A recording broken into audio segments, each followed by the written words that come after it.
Halo guys, perkenalkan nama saya Sarlina Pasnia. Di sini saya akan menjelaskan tentang apa itu TILABMED atau yang disebut dengan Teknologi Informasi Laboratorium Medis.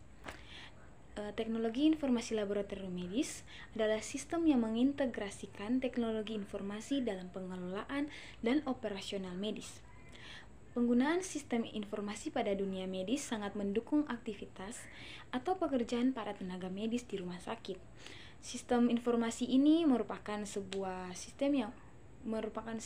sistem program aplikasi yang memberi dukungan akses ke sistem database, sehingga data pasien dengan mudah dapat disimpan dan diintegrasikan dan ditampilkan kembali saat diperlukan, dan informasi yang dihasilkan lebih akurat dan dapat dipercaya.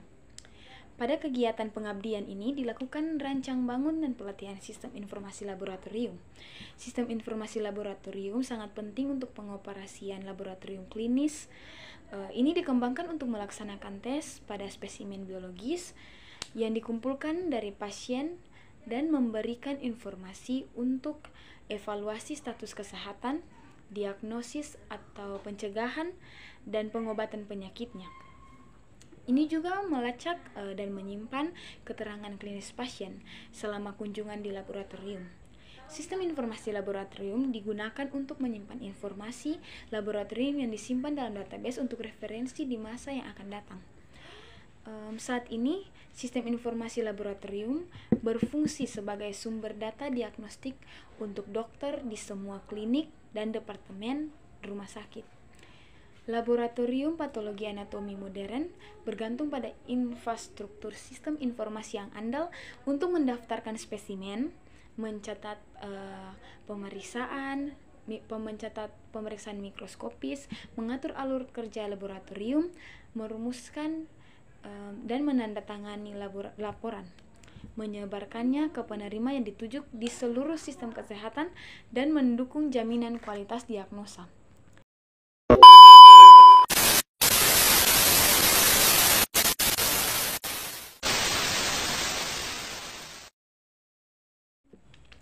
Infrastruktur ini disediakan oleh sistem informasi laboratorium patologi anatomi yang telah berkembang selama beberapa dekade, dan sekarang mulai berkembang teknologi untuk mendukung perkembangan sebagai pelacakan rekam medis dan pencitraan digital. Saat ini ada dua model utama teknologi informasi atau TI yang diperuntukkan bagi laboratorium patologi anatomi. Model tersebut yaitu Sistem Informasi Laboratorium Patologi Anatomi atau SILPA dan Sistem Patologi Digital atau SPD. SILPA dapat mengelola alur kerja patologi dan telah diadopsi secara universal di laboratorium patologi anatomi dan berhasil menangani banyak fungsi seperti mengelola daftar kerja, melacak rekam medis, menghasilkan laporan patologi, dan lainnya. Sistem patologi digital adalah sistem informasi yang relatif baru yang dikembangkan terutama untuk mengelola citra atau gambar mikroskopis yang sudah didigitalis, sehingga ahli patologi dapat dengan mudah mengakses slide digital yang diarsipkan ini untuk dilihat jika perlu, membaginya dengan orang lain, melakukan anotasi atau analisis gambar.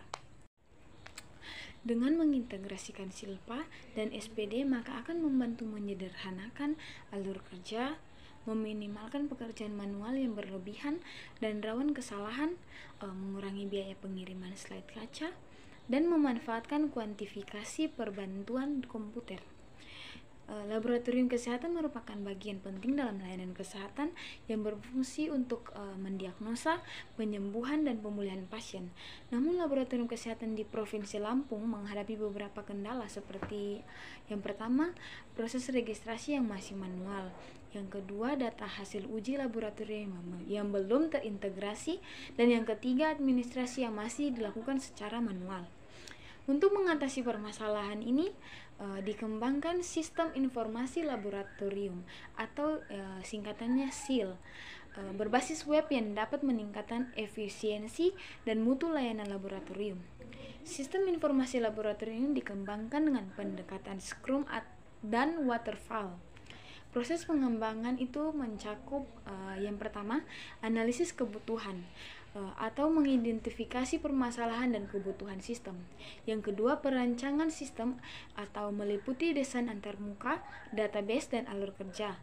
Dan yang ketiga, implementasi, yaitu pengkodean menggunakan teknologi berbasis web. Yang keempat, pengujian, di mana menggunakan metode black box testing dan Azure Acceptance Testing atau UAT. Yang kelima, pemeliharaan, yaitu memastikan sistem berjalan dengan baik setelah implementasi.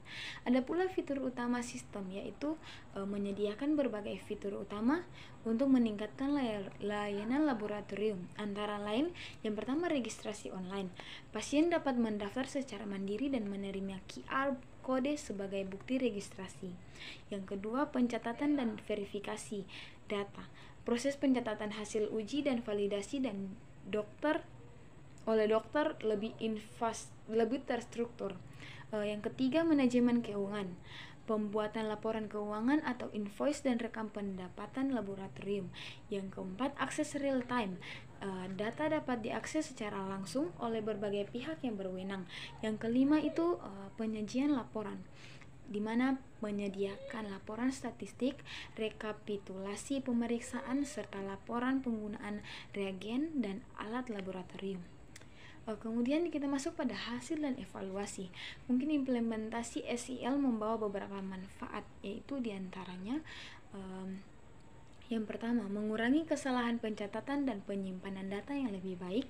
Yang kedua, meningkatkan efisiensi waktu dengan mempercepat proses administrasi hingga 20 kali lebih cepat dibandingkan metode manual. Yang ketiga, meningkatkan akurasi hasil pemeriksaan karena data tersimpan secara sistematis dan dapat diverifikasi oleh dokter. Kemudian mempermudah manajemen laboratorium dengan laporan statistik yang membantu pengambilan keputusan. Yang terakhir, meningkatkan kepuasan pelanggan dengan layanan yang lebih cepat, akurat, dan transparan. Pengembangan sistem informasi laboratorium atau SIL berhasil meningkatkan efisiensi dan mutu layanan di laboratorium kesehatan dengan sistem yang terintegrasi, pengelolaan data yang lebih transparan, akurat, dan real time, sehingga membantu tenaga medis dan manajemen laboratorium dalam memberikan layanan terbaik.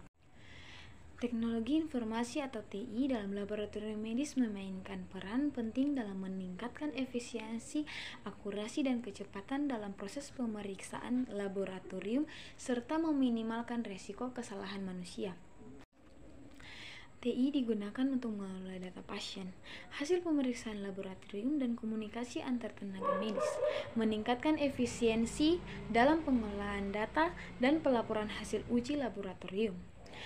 Kemudian sistem informasi laboratorium, di dalamnya ada biochemistry application, monologi application, hematologi application, anatomical pathology, microbiologi application. LIS adalah sistem perangkat lunak yang dirancang untuk mengelola data laboratorium klinis. Fungsi utama LIS yaitu pendaftaran pasien dan permintaan tes. Yang kedua, pengolahan dan analisis data. Yang ketiga, integrasi dengan sistem rumah sakit. Yang keempat itu manajemen stok reagen dan bahan laboratorium. Kemudian otomatis laboratorium dan Internet of Medical Things atau IOMT. Penggunaan alat otomatis seperti hematologi analyzer, chemistry analyzer, dan PCR otomatis, integrasi untuk menghubungkan perangkat laboratorium dengan LIS secara real time. Kemudian keamanan dan privasi data dalam laboratorium medis. Penerapan standar keamanan data seperti HIPAA atau Health Insurance Portability and Accountability Act. Inskripsi data pasien dan akses berbasis izin untuk mencegah kebocoran informasi. Kemudian integrasi dengan sistem elektronik rekam medis. EMR menyimpan riwayat medis pasien secara digital, memungkinkan akses yang lebih cepat terhadap hasil laboratorium. Integrasi LIR dengan EMR mempercepat diagnosis dan pengambilan keputusan medis. Kemudian apa saja tantangan dan masa depan teknologi informasi di laboratorium medis? Tantangan utama yaitu biaya implementasi, keamanan data, dan pelatihan tenaga kerja. Masa depan yaitu AI, blockchain, dan teknologi cloud semakin memainkan peran dalam pengelolaan laboratorium medis. Pendukung dalam TLabMed adalah sistem manajerial, sarana prasarana, SDM, dan perangkat lunak.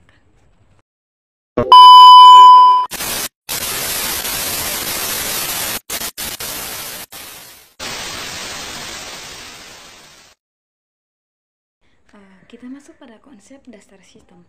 Sistem adalah sekumpulan dari elemen-elemen yang saling berintegrasi atau bekerja sama untuk mencapai suatu tujuan tertentu. Sistem adalah sekelompok elemen-elemen yang terintegrasi dengan tujuan yang sama untuk mencapai tujuan, sehingga fungsi sistem yang utama adalah menerima masukan atau input, mengolah masukan atau proses, dan menghasilkan keluaran atau output.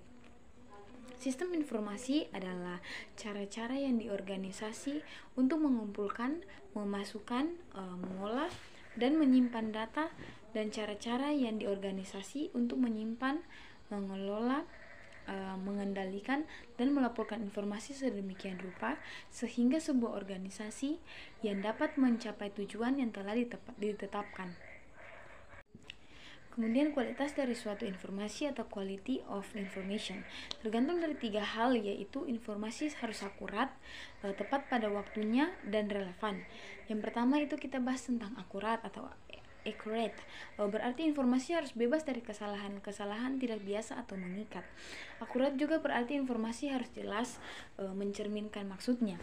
Informasi harus akurat karena dari sumber informasi sampai ke penerima informasi kemungkinan banyak terjadi gangguan atau noise yang dapat merubah atau merusak informasi tertentu. Yang kedua itu tepat pada waktunya atau timelines, berarti informasi yang datang pada penerima tidak boleh terlambat. Informasi yang sudah usang tidak akan mempunyai nilai lagi. Jadi informasi merupakan landasan di dalam pengambilan suatu keputusan. Bila pengambilan keputusan terlambat, maka dapat berakibat fatal bagi organisasi. Yang ketiga itu relevan, berarti informasi tersebut mempunyai manfaat untuk pemakaiannya. Relevan informasi untuk tiap-tiap orang, satu dengan yang lainnya itu berbeda. Kemudian tujuan sistem informasi itu dapat menyediakan informasi untuk membantu pengambilan keputusan manajemen. Yang kedua itu membantu petugas di dalam melaksanakan operasi perusahaan dari hari ke hari. Yang ketiga itu menyediakan informasi yang layak untuk memakai pihak luar ke perusahaan.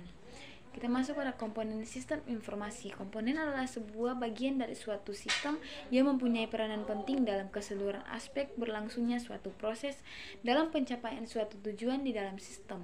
Kemudian komponen sistem informasi dimaksudkan adalah bagian-bagian dari suatu sistem informasi yang mempunyai peranan penting dalam berlangsungnya proses masukan data, pengolahan data menjadi informasi yang bekerja sama satu dengan yang lain untuk mencapai satu tujuan yang sama. Komponen sistem informasi terbagi menjadi 2, yaitu secara fisik dan fungsional. Kita membahas tentang secara fisik yang terlebih dahulu. Yang pertama, perangkat keras atau hardware, perangkat lunak atau software, database, prosedur, personal atau brainware. Kemudian komponen sistem informasi secara fungsional. Yang pertama itu sistem administrasi dan operasional, itu mencakup bagian personal atau administrasi dan sebagainya, di mana sistem ini yang biasa melakukan tugas-tugas rutin. Yang kedua itu sistem pelaporan manajemen, bagian yang bertugas menyiapkan laporan yang bersifat periodik.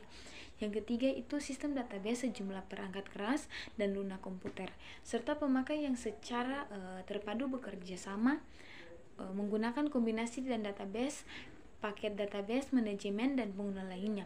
Sistem ini juga berfungsi sebagai tempat penyimpanan informasi.